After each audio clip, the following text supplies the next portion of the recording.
Donc, on essaie de, par notre théâtre, faire en sorte que les quartiers s'animent et soient au courant de leurs droits culturels. Mettre en exergue la notion de créolité, est-ce qu'on l'accepte? Mais peut-être que tu manques d'arguments parce qu'on t'a toujours empêché de parler.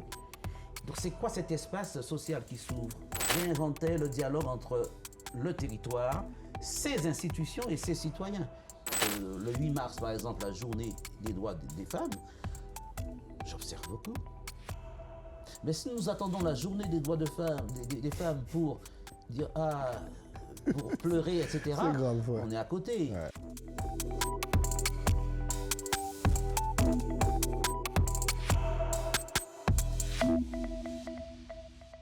Salut à tous, bienvenue dans un nouvel épisode des Belles Rencontres de Cédric Centime. Notre invité du jour, c'est certainement pour moi l'un des humoristes les plus talentueux qu'on ait jamais eu en Guadeloupe. Un homme de culture, un homme à la créativité extraordinaire qui fait beaucoup de choses et son cerveau est rempli de missions, est rempli d'idées. C'est tout simplement un voyage hallucinant que j'espère vous faire partager dans ces belles rencontres du jour. Mais avant de parler avec Eddie Arnel, c'est son nom, je vous invite à continuer à nous aimer, à nous suivre, à nous liker sur YouTube, Spotify, Apple Podcasts, puisqu'effectivement, ce sont vos commentaires, vos likes et vos abonnements qui nous permettent de continuer cette belle mission parce qu'il y a, oui, de belles choses en Guadeloupe. Bonjour Eddie Arnel. Bonjour Monsieur Centime, je suis tellement content parce que je suis tombé sur cette belle création.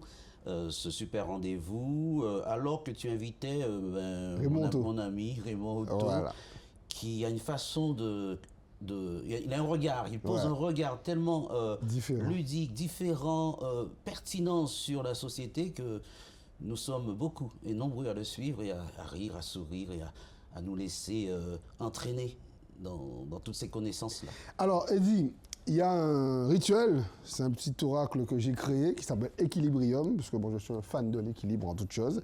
Donc le principe est simple.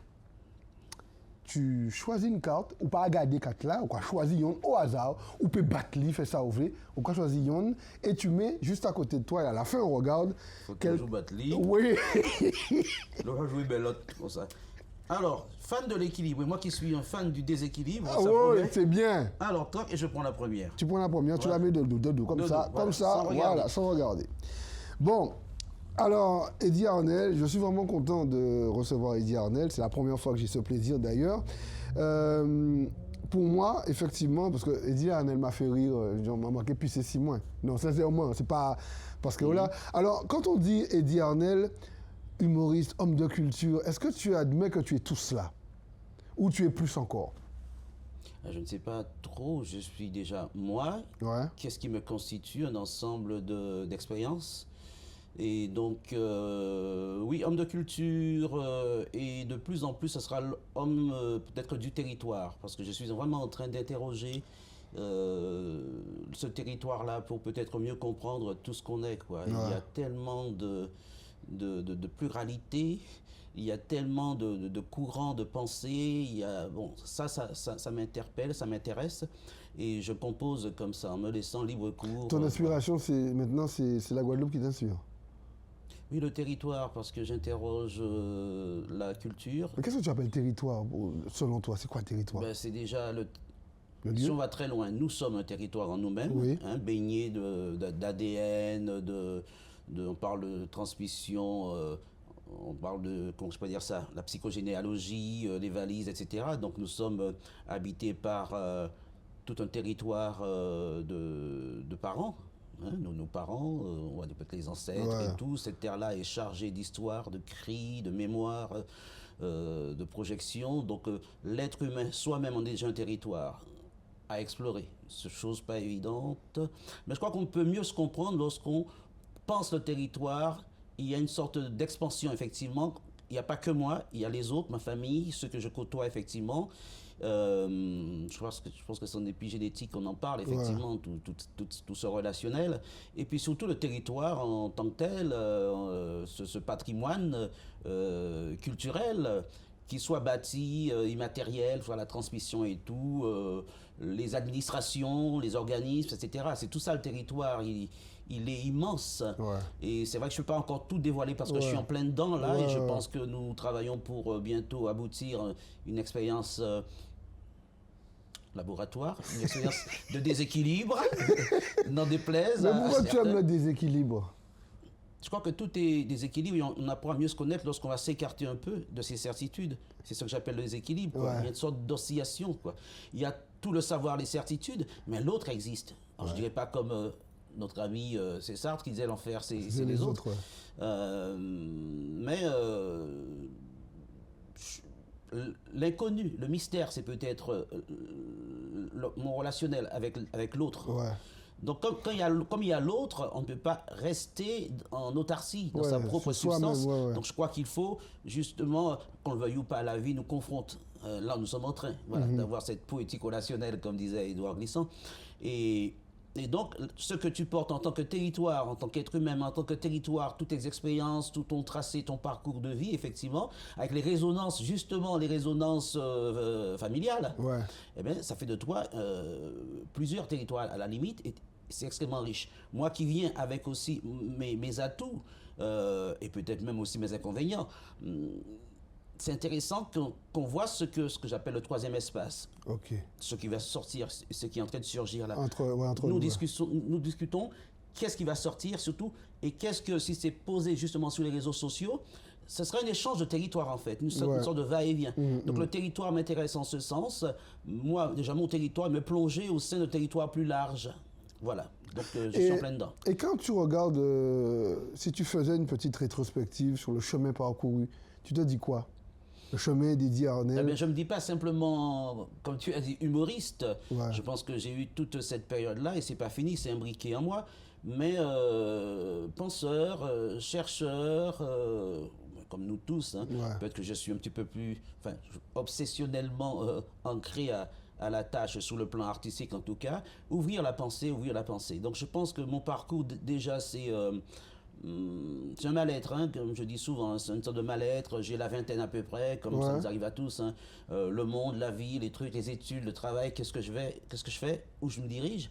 Et ce malaise-là fait en sorte peut-être que déjà le territoire résonnait, parce qu'il y a pas mal de vibrations. Alors on peut l'appeler intuition, on peut l'appeler pas mal de ou hasard, bon, est-ce que le hasard existe? Moi, je suis pas si sûr, qu'il n'y a que des rendez-vous. Donc j'ai commencé par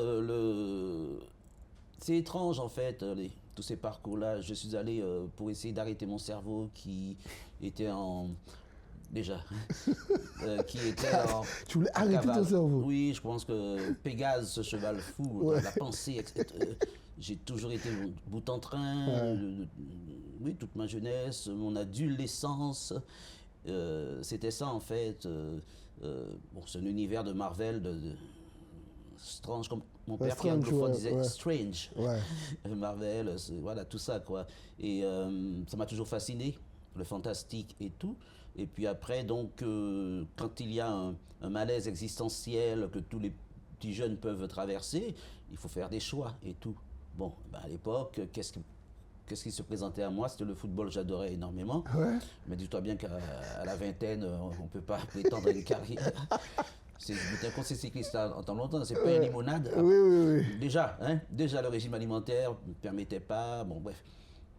Et puis il faut vraiment un sacré niveau. Bon, on disait que j'étais un peu rapide, ailier, assez bon et tout au football, mais ça ne suffit quand même pas. C'est quand on va plus loin qu'on voit que waouh, on se croit très fort ici. Et bon, je crois qu'il faut user d'humilité là. Donc le football d'un côté, j'aimais bien chanter, je dis pourquoi pas, effectivement, oui, à l'église, la chorale et tout. C'est aussi un bel apport en fait, c'est un super territoire aussi, cette spiritualité qui vous maintient en fait, qui vous permet de garder le cap, un cap acceptable en tout cas. Et puis ça ne marchait pas quoi. Alors chose curieuse, hein, donc je me suis retrouvé à marcher, je crois que j'étais dans l'électronique en fait, jeune chef d'entreprise, hein, oui. La vingtaine, jeune chef d'entreprise, tout s'ouvrait. Et pourtant un malaise tout au fond, c'était pas ma place. Alors qu'est-ce qui se passait là? Je j'attendais les fins de journée pour juste marcher dans le long. Alors, est-ce qu'on peut déjà m'appeler le voyageur? Ouais, aussi. Je marchais le long de la rue Fribourg. Je marchais à Pointe-à-Pitre comme ça, et puis je ne sais pas pourquoi, mais il me fallait ce bain de foule. Pourquoi un bain de foule? Je ne savais pas. Mais ça m'apaisait. Le travail m'ennuyait, et dès que 16h, 17h arrivait, waouh, superbe. Avant de rentrer, je marchais, voilà, je faisais 3 ou 4 fois Ouais. l'aller. Et puis ça ne me suffisait pas, et le rendez-vous, par le hasard, a voulu qu'un cousin me dise, bon, moi je fais du théâtre au Centre des Arts, etc. Et je crois que c'est là que ça a été dit, pourquoi pas? Pour bloquer, pour arrêter cette espèce je ressassais, quoi. Je ressassais pas mal de choses, et ça ne vous met pas très très très bien. Puis donc, le théâtre me permettra peut-être d'être un autre que moi-même, donc un personnage. Le fameux « je » est un autre d'Arthur Rimbaud, on y est, quoi. On veut être l'autre, mais l'autre c'est qui? C'est soi, mais soi augmenté, on ne sait pas. Bon, bref, je me présente au Centre des Arts, et je cherchais, je pense, oui, Patrick Cheval, quoi, puisque mon cousin m'avait parlé de Patrick Cheval qui, à l'époque, au Centre des Arts, œuvrait. Hasard ou intuition, ou je sais pas, mais en tout cas, il y a eu mon premier coup de théâtre. Alors que je cherchais Patrick Cheval, on me dit, bah non, c'est pas, non. Ce soir, c'est pas Patrick Cheval. Je dis, ah d'accord, bon, ben, je reviendrai la semaine prochaine. On me dit, par contre, monsieur, alors que j'ai tourné les talons, je partais. Par contre, monsieur, ce soir, c'est l'atelier de José Aigouy. Je suis venu faire du théâtre, j'ai dit, bon, ben, je vais commencer par là. Et je suis donc entré au sein de l'école d'art dramatique de José Aigouy, comme ça qu'il l'avait baptisé. Et là, tout de suite, il s'est passé quelque chose. J'avais beaucoup fait de petites scénettes chrétiennes à l'église et tout. Donc finalement, il m'a donné, je crois que c'était le monologue de Don Diego. Ah, ok. Orage, au désespoir, aux vieillesses ennemies, n'ai-je donc tant vécu que pour cette infamie, ne suis-je blanchi dans les travaux guerriers que pour voir en un jour flétrir tant de lauriers, etc. Ce vieil homme qui peut pas et qui demande à Rodrigue, as-tu du cœur, donc venge-moi parce que je suis essoufflé. Bon, on m'a insulté à l'époque, c'était ça les duels et tout. C'était très con, hein, mais bon, bref, c'est l'époque. Et donc José Aigouy m'a donné ce rôle-là, donc j'arrive la semaine suivante, et j'arrive en cours, et puis là je joue, quoi. J'ai la vingtaine. Donc ça donne au rage, au désespoir, aux vieillesses ennemies, n'ai-je donc tant vécu que pour cette infamie? Et ne suis-je blanchi dans les travaux guerriers que pour voir en un jour flétrir tant de lauriers? Avec cette fougue-là, il y a eu ce silence-là après. Tous les élèves, c'est qui ce jeune homme, cette fougue et tout. Alors après, ils applaudissent, ils sont là. Il y a le mal-être qui s'exprime là aussi. Le mal-être, ouais. Je déverse. Mais à l'époque, on ne voit pas ça. Moi, mais je ne sais pas. Et là, je prends la première claque de ma vie où José me dit, voilà, Eddie, les amis, qu'en pensez-vous? Et tout le monde, waouh, mais c'est super, il promet, mais c'est qui ce... Oui, dit José, mais il a fait une grave erreur au théâtre. C'est très grave. Alors là, on tombe des nues. Silence. Dites-moi, quelle erreur il vient de faire là? Personne ne trouve. Pour eux, c'est waouh. Il dit, Eddie, tu es tombé dans le piège. Tu dois jouer le rôle de Don Diego, un vieillard qui ne peut plus se défendre. Ouais. Et c'est pour ça qu'il dit orage, ouais, désespoir. ouais. La vérité du rôle. Donc il ne peut pas avoir autant de fougue, ouais. C'est même anachronique quelque part. Mais oui. J'étais complètement à côté, en force. Et il me dit non, il dit ça doit être une émotion fine. Orage, désespoir, même la voix, qu'on sent la marque du temps. Enfin, là, on est à audio. Moi, je suis... Et j'ai pris cette claque-là. Après, il m'a fait jouer d'autres rôles, tout ça, et puis il m'a beaucoup observé. Il m'a dit, waouh, il m'avait dit, tu seras un grand comédien. Il dit, pourquoi? L'envergure de tes bras, le corps placé ici, je comprenais rien. Mais bon, c'est un prof, il me l'a dit, peut-être. Il vous a dit raison. Peut-être. Et puis il m'a pris sous son aile. Et il m'a emmené un peu partout. C'est là que j'ai connu donc Plus Bacchanal, l'équipe de José Gernidier. J'ai vu effectivement Julien Barlagne qui joue Albert, Marc Loba qui joue Léon, Albert Léon, Fritz Naffer qui joue... Ezelin, pardon, Ouais. qui joue Yayette, enfin Eddie, Jernidi aussi, enfin pas mal de Aline Mugerin, Ouais. il y a toute cette bande joyeuse, et qui venait parfois nous visiter. Eux, c'est à Petit-Bourg, et parfois ils venaient nous visiter au Centre des Arts. Ils avaient un niveau de jeu et tout, Ouais. une aisance parce ils sont habitués, ils étaient habitués d'être ensemble. Donc ça donnait un jeu extraordinaire et on est waouh, on les jalousait presque. Ouais. Donc il y a eu cette période-là, puis après ils ont fait plus Bacchanal et tout, donc on sait tout ce qu'ils ont fait.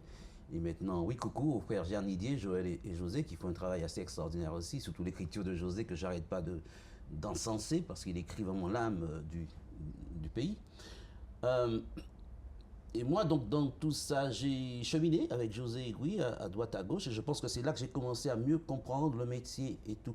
Mais surtout à comprendre ce qu'était, à l'époque, en tout cas, José Aiguille, une boule d'énergie. Bon. Après ça, donc, il est parti. Il a rejoint la Martinique, et je suis assez seul. Et seul, maintenant, avec quelques élèves qui voulaient aussi aller plus loin, qu'est-ce qu'il nous restait à faire? C'est continuer, tout simplement. Marie-Laurence, non?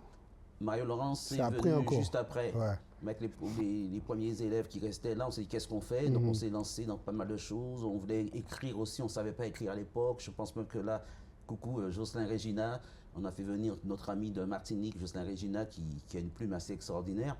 Il est venu un week-end, un petit truc, une initiation à l'écriture, puis il est parti, on s'est retrouvé seul. Et là, c'est au forceps, c'est par la force de la volonté, il fallait qu'on arrive à écrire. On s'est dit, écoutez, on a pris un petit noyau de 4-5 personnes, on s'est dit, bon, chacun le week-end, on pond n'importe quoi, et puis lundi soir, on se voit, on voit ce que ça a donné. Ça a donné, ouais. Alors chacun lit, et puis moi je lis aussi mon truc, et là encore le fameux silence. mais c'est bon, mais il dit, tu as quelque chose.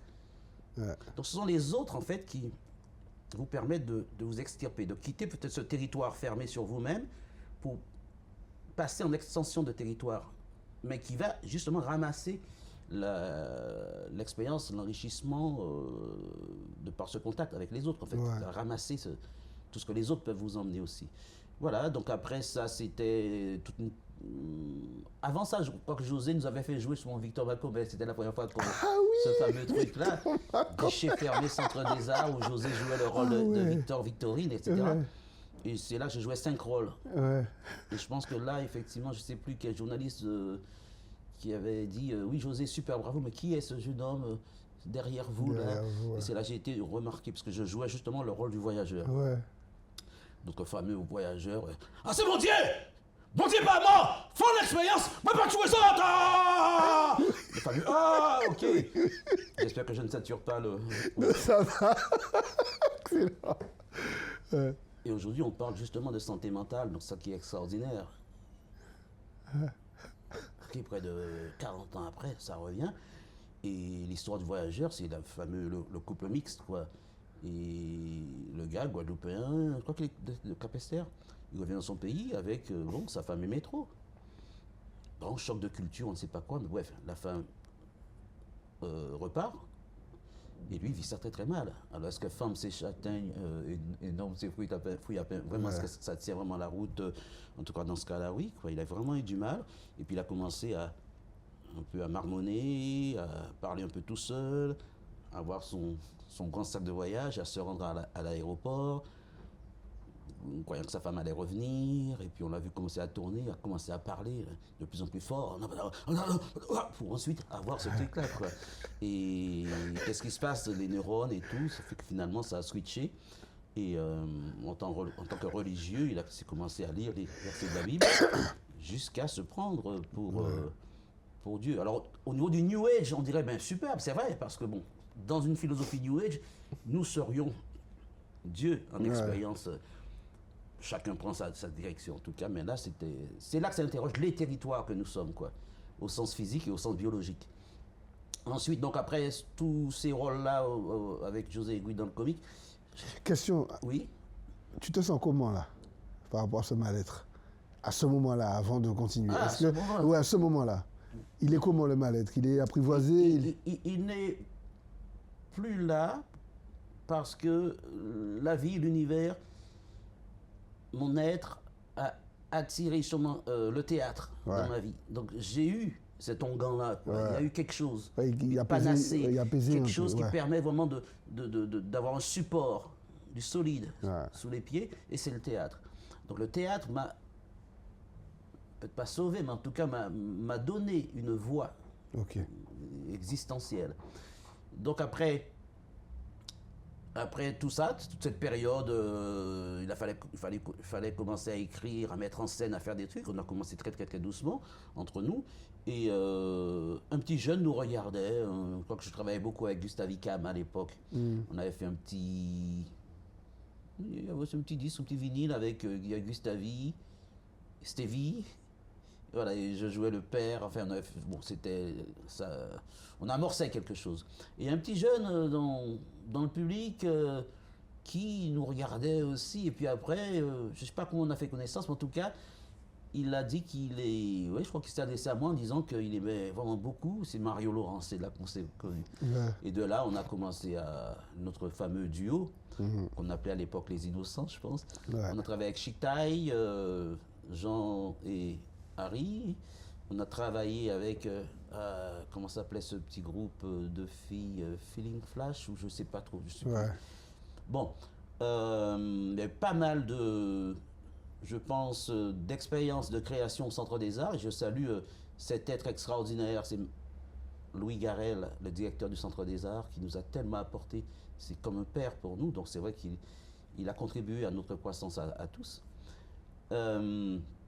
Et après, il s'est passé un truc particulier par contre. Là, maintenant, quoi choisir? Maintenant, avec toute cette richesse-là. Ouais, tous ces rôles-là. Continuer dans le comique, faire du plus sérieux, du plus dramatique, partir dans le surréalisme avec les poètes maudits, surtout Rimbaud, Lautréamont, Nerval. Enfin, j'avais tout ça.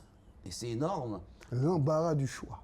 Peut-être, et alors on me disait, oui, mais il dit, tu as perdu ton public comique parce que là, tu fais trop dans le drame, tu fais plus rire. Le public dramatique me disait, mais oui, c'est super, c'est ça que tu dois faire. On constatait que oui, mais je disais, et c'est encore le cas, vous êtes bien gentil, mais lorsque je fais du comique, la salle est plutôt pleine. Mais quand je fais du drame, vous voulez qu'on aille plus loin, soi-disant, mais vous venez pas en fait. Ouais. Et je pense que c'est encore un gros problème en Guadeloupe. Ouais. Le comique fonctionne Oui. vraiment, personnellement en Guadeloupe d'ailleurs. Donc ça interroge beaucoup sur encore le peuple, les publics en tant que territoire aussi. Donc voilà, donc depuis lors, j'explore toutes sortes, je fais des expériences. Ensuite le DE, le diplôme d'état d'enseignement du théâtre, nous est tombé dessus. On s'est dit, bon, très très peu de temps, il y avait quoi, il y a plus de 60 ouvrages peut-être, je ne sais plus combien d'ouvrages à lire, quoi, rapidement, peut-être 3 semaines. C'était un truc très particulier, assez fou, mais bon, on s'est lancé dedans. On a pu effectivement obtenir ce diplôme-là. Je crois qu'il y a Esther Myrtil, José Gernidier, qui encore après, oui, Dominique Bernard, bon, on était tout un groupuscule à l'avoir. Donc là maintenant nous enseignons, nous sommes maintenant des artistes enseignants.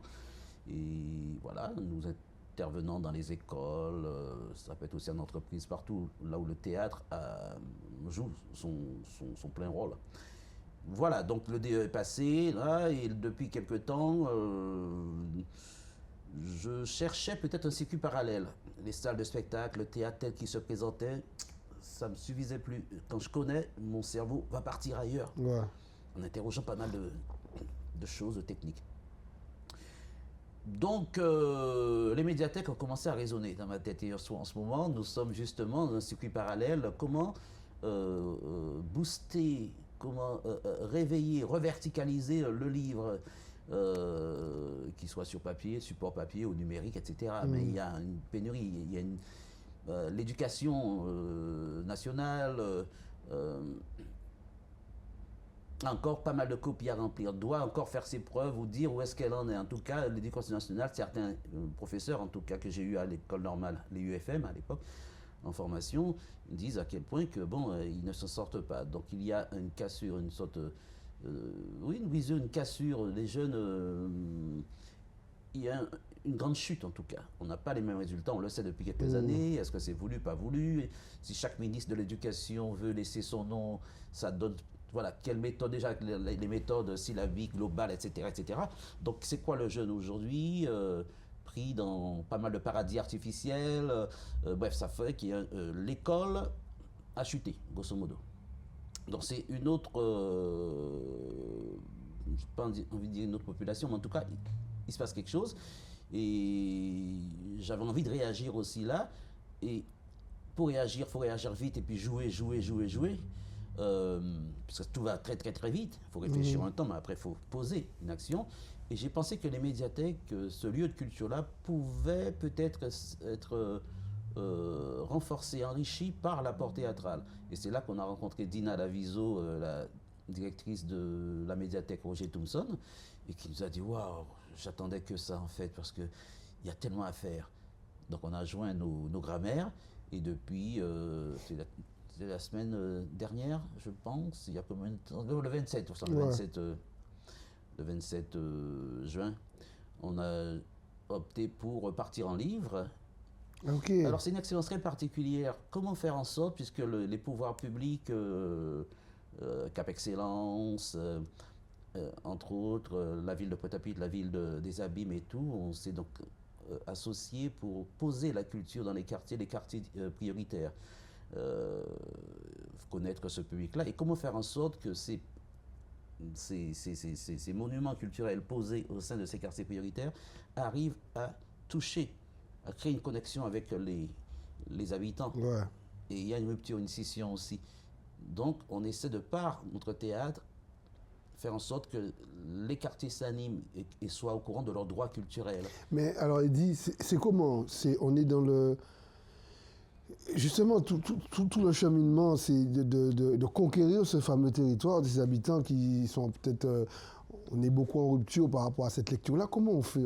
C'est quoi? C'est tout ton parcours qui t'aide à humour, dramaturgie, tout ça? Ou c'est ça. C'est tout ça? C'est ça, mais avec un regard beaucoup plus approfondi, beaucoup plus...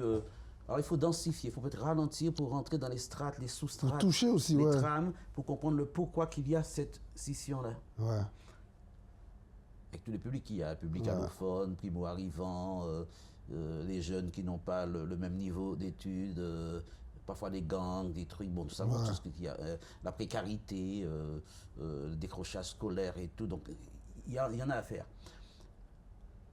Et puis, quelque chose m'est apparu. J'ai dit, c'est bizarre, ma Guadeloupe que j'aime, ce territoire-là, qu'est-ce qui se passe? Grosso modo, nous savons, ça revient, c'est comment dire, c'est la rengaine. Les problématiques du pays, l'eau, il y a eu un congrès il n'y a pas longtemps d'ailleurs, l'eau, voilà, les sargasses, le CHU, bon, on connaît. Ça crie, ça s'organise, ça pose des actions. Et puis de l'autre côté, mon pays, c'est quoi? C'est aussi l'amusement, le carnaval, la puissance, la force du carnaval, c'est génial. Et puis j'entends comme une Guadeloupe divisée. Il y a ces deux grands partis là, ceux qui disent ouais, ceux qui disent au déboulé carnavalesque quoi. Aucun qui voilà, depuis ces carnavals, ils ont largué là, qu'est-ce ça, ils ont bien groupé, ils ont pas répondre. Mais pour vrai problème à payer là, ils ont pas géré. Et ça crée une sorte de scission, de conflit. Il y a quelque chose qui n'est pas net. Je me suis dit mais ce serait assez extraordinaire. Il n'y a qu'à mettre les thématiques dans le déboulé. Donc c'est ce qu'on a essayé de faire et qu'on a réussi. Donc des pages blanches, les carnavaliers ont des trucs, Mounamas en fait tout simplement, je crois qu'il y a Mounamas, des pages blanches. Donc les livres des médiathèques vont abandonner leurs mots. C'est là partir dans le fantastique un peu. Imaginez créer un conte moderne, contemporain, quelque chose comme ça. Les livres quittent leurs mots, les pages blanches, devenues neutres, s'envole, quitte les médiathèques, et le déboulé va ramasser tout ça pour aller dans toutes les artères du quartier et aller vers d'autres quartiers, faire toute une boucle comme ça pour ramasser les mots MOTS, donc forcément MAUX aussi du quartier. Donc, nous Gravini, alors on a un feutre, les pages, on est en habit de feuilles, de pages blanches avec le feutre. Qui mot peut d'ici quartier, caille pas caille. Alors c'est envie, voilà, de l'eau, pas ni de l'eau, l'amour, le quartier parle. Mais le déboulé, le côté festif du déboulé fait en sorte que les gens soient dehors, c'est hyper puissant quoi. C'est vraiment un atout culturel extraordinaire. Le déboulé ira chercher la parole du quartier. Donc c'est ce qu'on a fait à la Croix. Ensuite, c'est par cette parole-là, des feuilles, nous sommes en train maintenant de bien scanner, faire tout ce qu'il faut pour créer un mur à parole à la Croix. Parce qu'on est dans le quartier de la Croix. Ouais. Nous pensons certains samedis faire Raconte-moi ma Caraïbe. Comme il y a tout un public allophone, il y a tout un mélange, faire en sorte que les gens qui ont pu poser quelque chose, que le déboulé revienne encore à leur porte pour les inviter à venir en médiathèque ou même à l'extérieur, pour aller plus loin. Bon, on te dit pas ni de l'eau. Bon, je dis joue, au laurier, ou qu'à ça veut dire pas ni de l'eau, et quand on vivre peut-être justement au quotidien. Quand on peut dire ça. Et nous allons donc théâtraliser Tout cela. la parole même avec les habitants, les résidents donc, du quartier, et après faire tout ça remonter au pouvoir public, aux instances. Et ensuite, avec ces mots-là, essayer de créer le livre héroïque, le livre des héros du quartier, faire en sorte que le quartier soit carrément imbriqué dedans. Et là, nous entendons justement le mois du créole. Déjà en septembre, il y aura l'illettrisme. On reviendra sur ces thématiques-là pour créer encore d'autres dispositifs. Et en octobre, le mois du créole. Faire en sorte que cette parole retourne bon, je dévoile déjà aussi, hein, mais retourne à nos parents, tous ceux qui ont vécu avant nous avec ce créole-là, le mois du créole, mettre en exergue la notion de créolité. Est-ce qu'on l'accepte de créole, parce qu'il y a une grande polémique là-dessus. Créole, c'est vraiment, voilà, c'est pas forcément des blancs natifs du pays, en fait, c'était ça à l'époque. Et bon, d'accord, donc sommes-nous créoles? Non, on est guadeloupéens, sommes-nous afro-descendants? Bon, il y a toutes ces thématiques-là et nous acceptons tout. C'est ça, être le territoire, c'est entendre toutes les résonances, ne pas dire c'est qu'on sait là, c'est qu'on sait où aller. Et mon cerveau aime ça, ce déséquilibre, encore une fois, jouer dessus. Mais ça se fait pas. Donc on fait. Voyez si ça se pas de mon théâtre. On ne peut pas jouer de dos au théâtre, sinon on ne vous entend pas. Ah non, c'est vous, ouais. Parce que c'est un challenge. Ils ont raison. Tu donnes le dos, tu coupes la communication. Mais si tu es un sacré peut-être comédien, une sacrée comédienne et tout, on va jouer tel angle de la scène, la résonance, la tête en haut comme ça, la résonance justement fait en sorte dans un sourire, voilà, j'ouvre pour que la voix puisse partir entre les deux oreilles et aller derrière. C'est des techniques. Donc faire que l'impossible devienne possible, waouh, j'adore. Voilà, c'est ces explorations-là. Donc voilà, on en est là et là maintenant le territoire m'appelle et m'invite dans toutes ces dimensions en fait. Donc je passe d'un univers à l'autre. Donc il dit il n'y a jamais de fausse route. Il n'y a jamais de fausse route. Ça n'existe pas. Fausse route parce qu'on met je sais pas moi, on a vu tellement d'échecs scolaires parce qu'il faut répondre comme ça. Non, il y a des informations, il y a de l'information. Maintenant qu'une structure veuille que tu penses comme ça, que l'information soit orientée pour atteindre tel but, ça peut s'appeler l'école d'ailleurs aussi, ben, je veux bien. Mais lorsqu'on monte en degré, en conscience, tout est informationnel. Ben, c'est Tesla qui disait que tout est fréquence, ondes et vibrations. Et moi qui adore le monde quantique, tu t'en doutes, c'est une probabilité, quoi. Un atome de notre corps, c'est quoi? C'est 99,99% de vide. Donc tout ce qui est connu, c'est quoi? C'est à peine un petit pouillème. Et il y a tant à découvrir aussi. Donc nos certitudes sont, à la longue, au fil du temps, lorsqu'elles se figent, hyper dangereuses. On ne peut pas rester planté comme ça, c'est comme ça, ben non. Il n'y a que des chemins. Voilà, on va analyser tel truc. Et c'est pour ça qu'aujourd'hui, dont je le dis là, la primeur, comme c'est difficile pour toute association d'avoir un lieu de répétition, un bureau, etc., on en est là, quoi. Je parle de lieu physique. Ben, le numérique est là. Donc en ce moment, la Comédie en elle, c'est héberger au niveau des réseaux sociaux, quoi. Donc nous sommes en résidence numérique. Donc le lieu, l'endroit, l'espace d'expression, ce sera justement la résidence numérique. Nous allons faire des réseaux sociaux un tiers-lieu socio-culturel, artistique, quand je dis holistique, quoi. Holistique. Et surtout, nous essayons de resocialiser les réseaux sociaux. On est derrière le truc, on tapote. Et surtout, ce qu'on veut interroger, c'est les fameux, n'importe quoi, fameux bouchons là. Tout de suite, on est tout de suite. Très agressif. Pourquoi? La question est là. Est-ce que tu manques d'arguments? Mais peut-être que tu manques d'arguments parce qu'on t'a toujours empêché de parler. Donc, c'est quoi cet espace social qui s'ouvre? Bon, je permets que les premiers, on est tout neuf.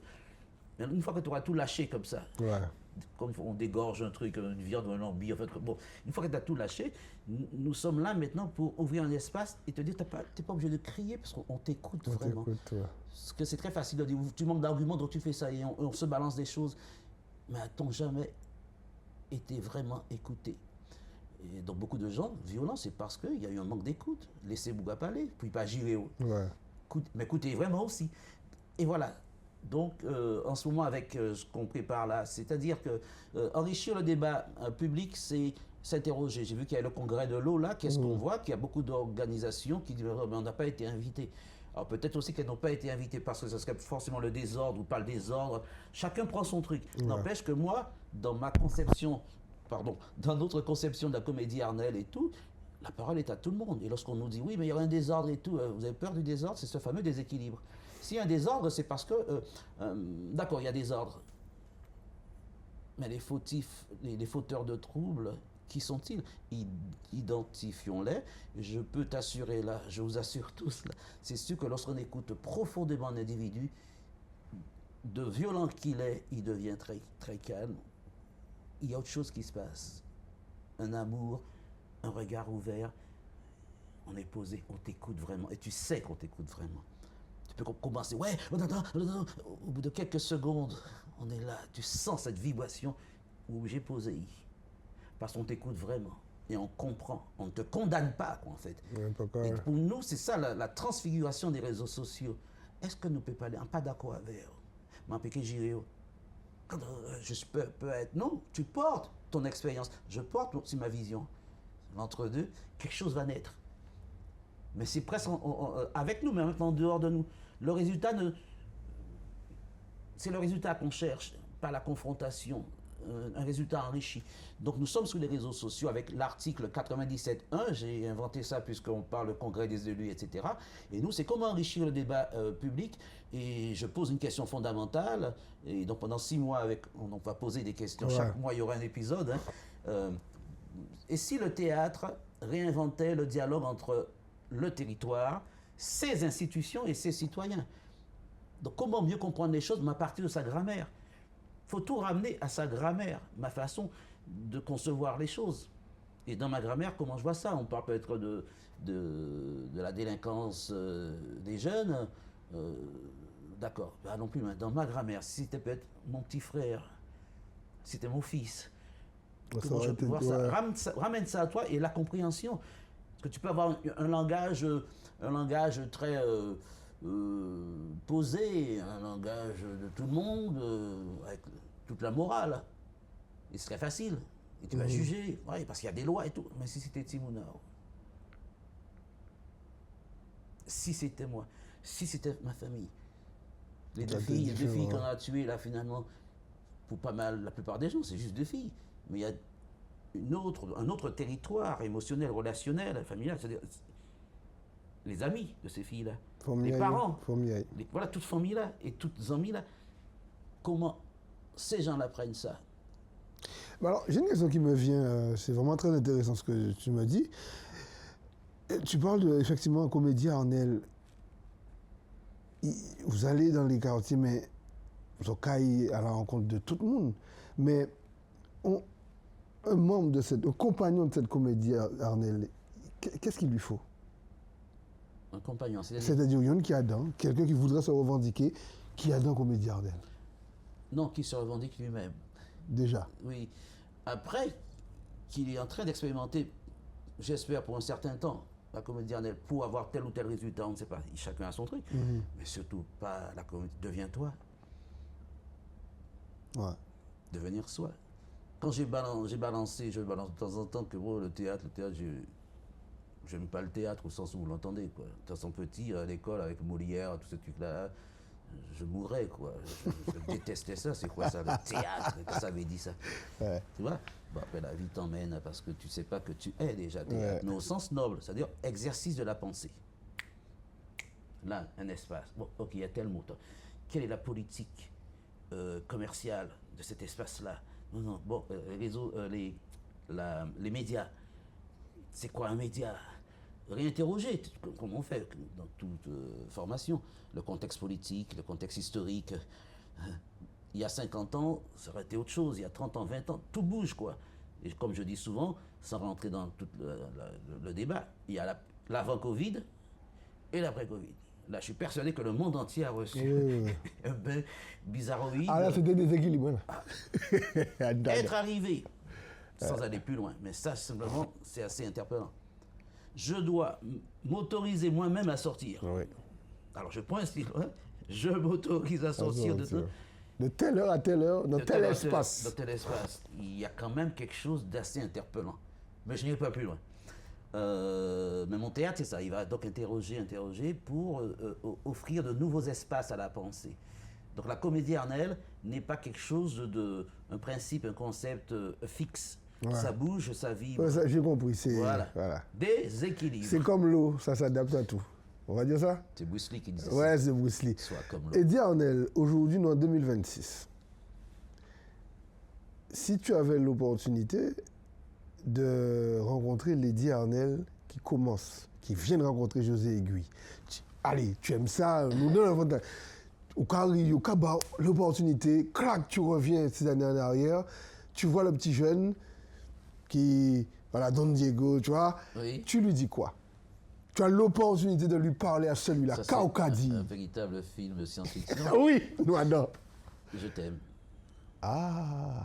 C'est ce que je fais avec mon fils, là. Nous sommes fusionnels. Et c'est extraordinaire comment cet enfant est... Tiens, en partant ce matin, il dit, je vais parler de toi, parce qu'il est juste en vacances avec moi. Il va dire, qu'est-ce que tu vas dire? Et bon, on se taquine beaucoup.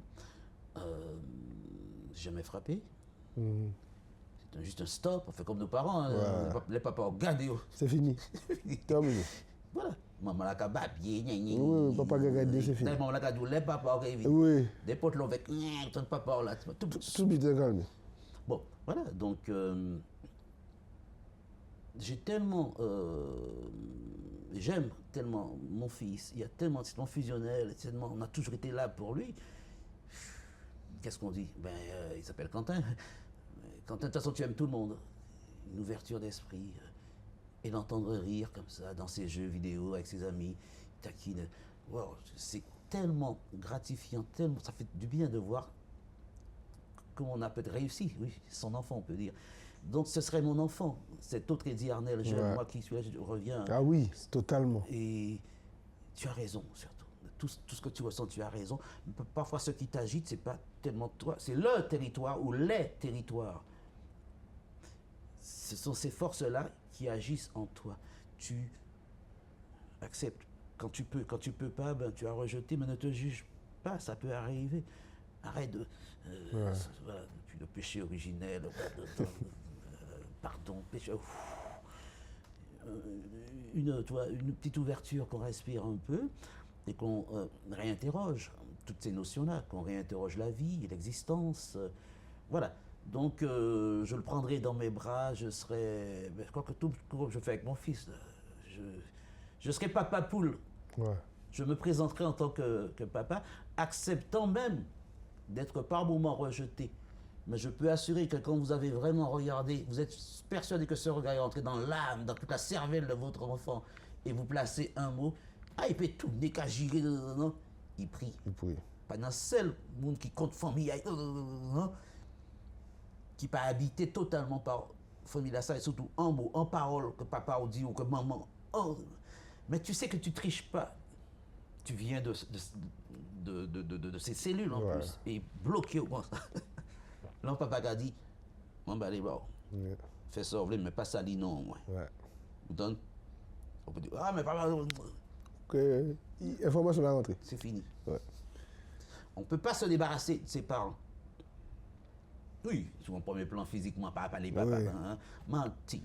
Ouais. Parce que vous c'est lit. C'est fini. Voilà, c'est au-delà de vous, quoi. Au-delà de cette société, des modes d'éducation et tout, quelque chose dans l'ADN. Il y a quelque chose de beaucoup plus puissant, quoi. C'est l'âme complètement nouée. Nous appartenons à notre lignée. On peut booster cette Oui. lignée. On peut, Améliorer Oui. les choses, mais tu es ce que tu es. ou on peut carrément Oui. faire tomber son élément déclencheur parce qu'il y a une expérience de vie difficile. À ce moment-là, c'est notre progéniture, notre descendance qui va avoir ce truc à régler. La psychogénéalogie, d'ailleurs, on y revient, quoi. Dans famille, voilà, toute la violence, admettons, Oui, dans oui, famille, oui. parce qu'il faut Oui. travailler. Il y a pas mal de choses qu'on appelle les secrets de famille. Et nous portons tout ça. Et mon théâtre me permet de faire émerger ça, en fait. Donc je ne vais pas rentrer dans la moralité de notre époque. C'est pour ça que je parle souvent, enfin j'essaie de moins en moins parce que bon, je vois que c'est un peu particulier, mais c'est vrai que toutes ces fêtes-là par moment sont un peu redondantes. Je parle le 8 mars par exemple, la journée des droits des femmes, j'observe beaucoup. Mais si nous attendons la journée des droits des femmes pour dire pour pleurer, etc., C'est grave, ouais. on est à côté. Ouais. Comme la fête des mères, prenons Ouais. un truc beaucoup plus basique et ludique. La fête des mères, c'est pas un jour, c'est tout le temps. C'est tout le temps. C'est la permanence. Donc, c'est tout le temps la femme, c'est tout le temps l'homme. Et Mars et Vénus, on a vu des littératures dessus. Ils savent que nous pas qu'à d'accord. C'est dur ce que je dis, ou je sais pas moi, mais c'est une vérité. Si tu regardes bien, peut-être que nous pas faites pour être ensemble, un homme et une femme.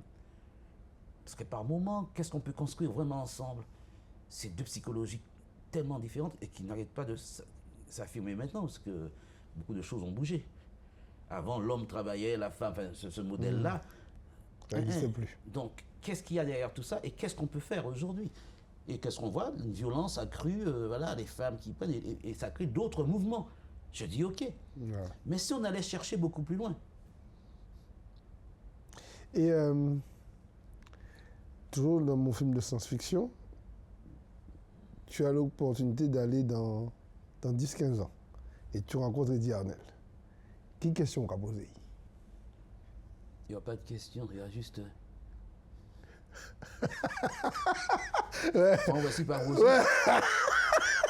Qu'il était à Bouga. Ouais. Non, je pense que tu es tellement. Parce que tu sais, tu vas vers ça. Ouais. Quoique dans la physique quantique, Ouais. une réalité, là, ma réalité d'aujourd'hui, ce que je vais dire, ce que je vais même vibrer, change déjà le futur. Ouais. Oui, c'est vrai. C'est Tu vrai. sais que le futur, C'est vrai, par c'est exemple, vrai. peut C'est aller vrai. modifier le passé. C'est vrai, c'est vrai. Donc cette boîte crânienne qui contient, c'est l'univers en miniature. Donc je regarderai. C'est génial parce que je serai encore vivant. Ouais. 2, qu'est-ce qu'il est devenu? Est-ce que j'ai raison d'être dans ce parcours-là? Là où j'en suis dans ce parcours pour aller vers Ouais. ça, ou peut-être qu'il y aura d'autres choses avant d'arriver à ça, je ne sais Ouais. pas. Donc il y aura d'abord ce regard qui en dira long. Je ne voudrais pas qu'il me regarde tout de suite comme ça. D'abord que je le vois de dos. De dos. Oui, c'est évident. Il ne faut pas trop recevoir. Eh oui. Ah, c'est l'huissier, c'est moi. Ah, c'est vrai. Ah, Un c'est des ça. huissiers qui Ouais, comme ouais, un chèque, ouais. ok. Voilà. Excellent. Il faut étudier doucement, sur le de profil. Non, mais c'est trop chargé. Ouais. Tu vois toi-même. Ouais. Imagine. C'est pas. J'aime le. Voilà. Ouais. Le crescendo. C'est pour ça que sur le plan médical aussi, j'ouvre cette parenthèse-là. Et alors, c'est ça le grand débat. Le docteur, ok. Oui, donc vous avez un cancer. Je suis pas pour ça. Il y a des gens qui disent, oh, je préfère le savoir, sinon. Ouais. Hypaté, ça vlit et qu'il vive plus longtemps. Ou hypaté, tu vois ce que je veux C'est dire? ça. Ouais. Mais en tant que professionnel de santé, il faut le dire. Non, moi je pense, ils le font d'ailleurs, mais pas assez à mon sens. Ah, il y a un petit problème. Ne parle pas tout de suite de cancer. On sait ce que ça fait dans la tête. Ils ont fait sombrer pas mal de patients comme ça. Ah, il y a une anomalie Ouais. dans le génome, dans le truc, reprenant le terme sur les. Ouais. il y a une anomalie, un truc comme ça, où il semblerait qu'il y ait un petit... Bon, tel confrère, je vous conseille tel confrère, je vous envoie à tel confrère. Donc plusieurs, voire 3 spécialistes. Et entre vous, vous voyez où ça en est. Avant d'annoncer au patient, à la patiente, que vous avez un cancer, vous savez bien que le des autres que ça fera. Alors maintenant, ceux qui disent non, je peux faire savoir tout de suite, bon, je vais pas plus loin. C'est leur vérité, je respecte. C'est encore un territoire qui a sa façon d'être et sa façon de raisonner. Je dis ok, mais je vais juste te poser ça là. Moi, tu en feras ce que tu en voudras. C'est ce fameux 3e espace. Qu'est-ce qui va se passer entre nous une fois que on a, voilà, nous parler quoi, nous communiquer. Parce qu'on parle, mais on a toujours l'autre dans la tête, on a l'impact. Nous sommes unis.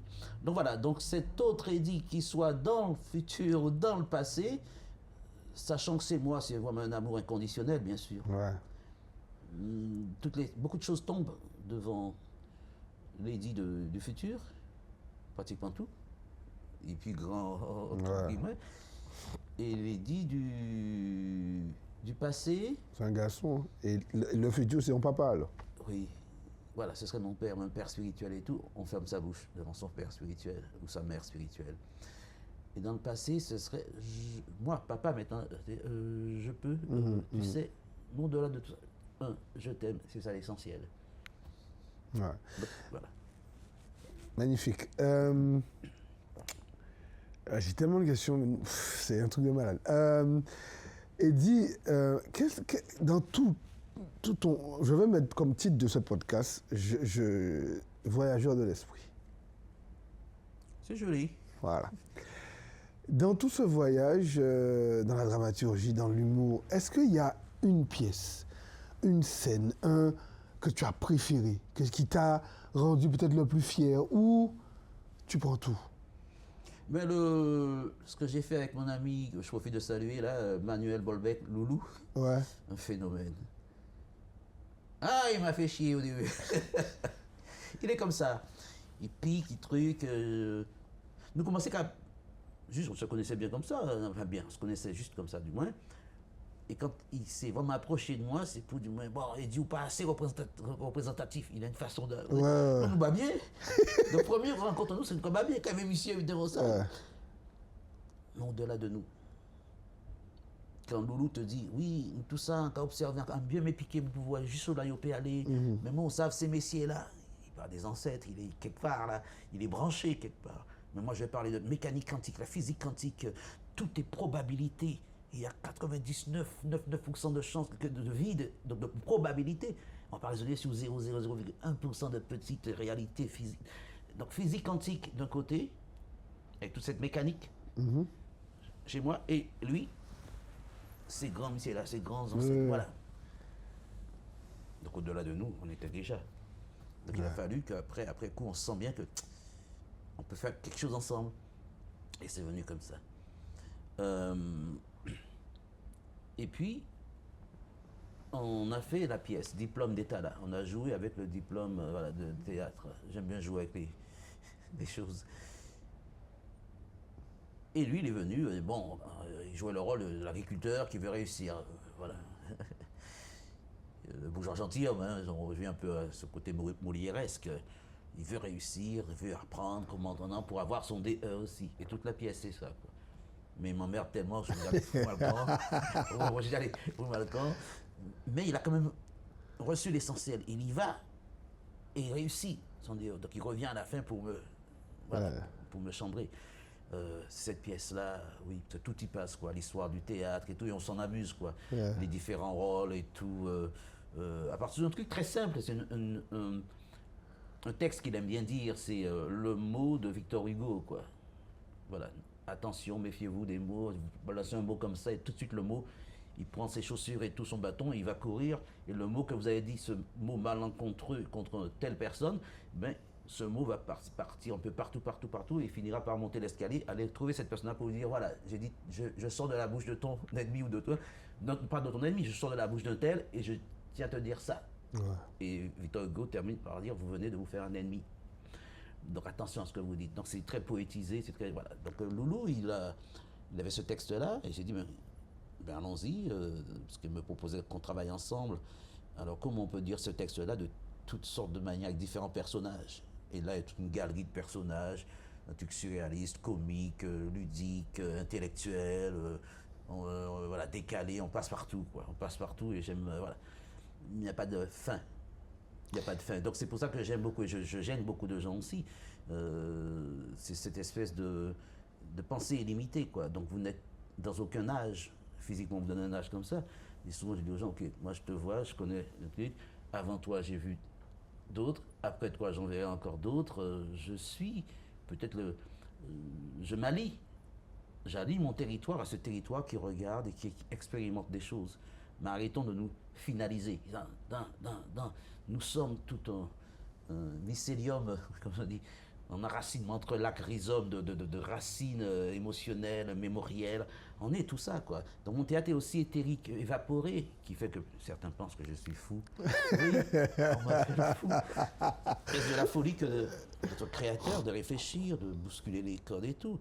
Là, on parle, pendant tous des jeunes, voilà, bouillon, alors zouk, bouillon, chata, bam, bam, bam, bam. Mais demain, ça sera autre chose. Saut quantique, allons-y. Dans 50 ans, même dans 20 ans, allons, beaucoup moins, même 10 ans, il y aura une génération haute, la musique aura tellement évolué. Tout chanteur de zouk, chata, bouillon, c'est qui has been. Il y aura déjà une autre chose. Les jeunes seront sur autre chose. Dans 20 ans. Ouais. Ouais. Ok. Quand des élèves, au niveau des écoles, j'ai des élèves, tout ça, je fais un exercice et pour qu'ils comprennent mieux, je dis, bon, alors pensez à Cassab Patrick Saint-Éloi. Et tu entends un élève en entier, c'est qui? Ah, vous je comprendre que, wow.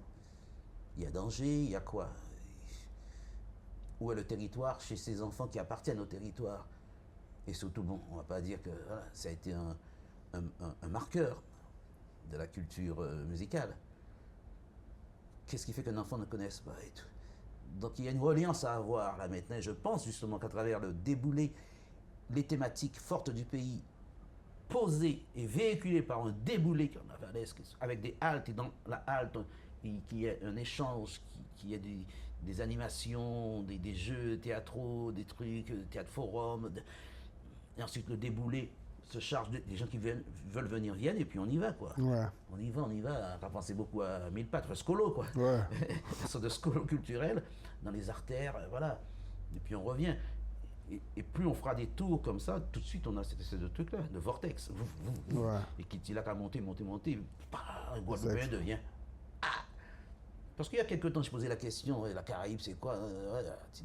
Nous pris dans le système français là, mais les Barbadiens, tu as des peuples de Caraïbes concernant Barbadiens de bout d'ouvrant. Ça, je dis, ouais.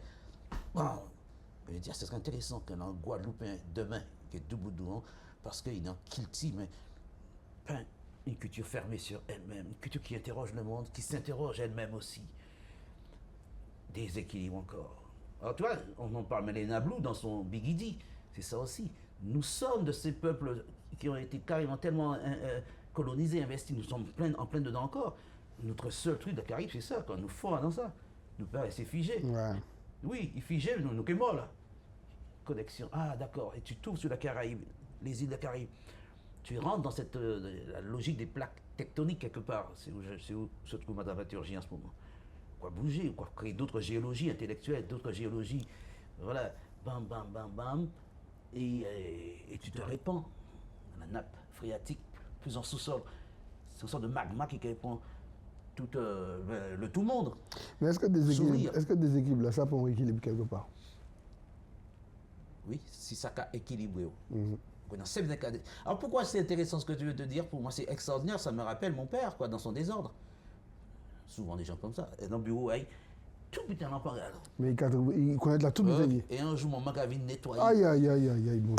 Catastrophe. Bam, bam. Alors quand tu vois nous enfants, on entend dire waouh, super maman, c'est propre, c'est bien. Mais quand papa est rentré.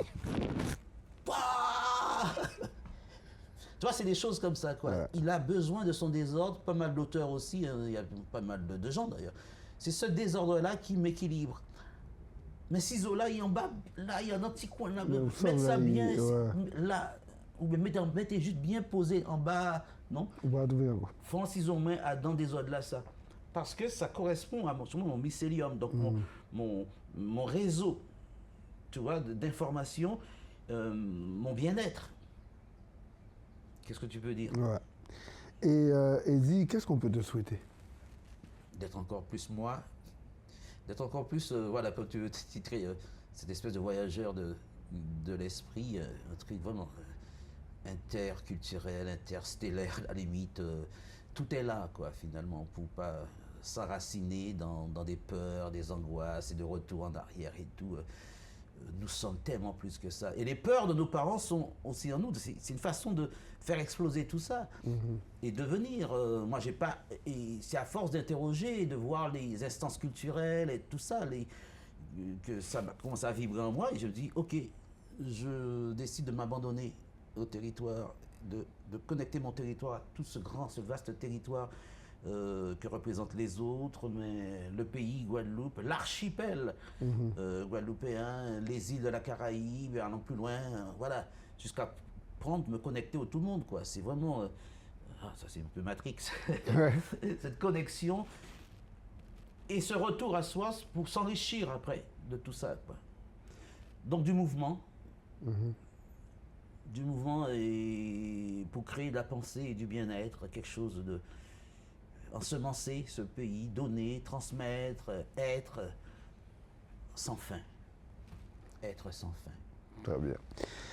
On arrive au moment où on va voir ce que cette carte nous dit, cette fameuse carte. Ou tu as oublié? Totalement. Tant mieux. Tu peux la retourner. Le squelette de mort.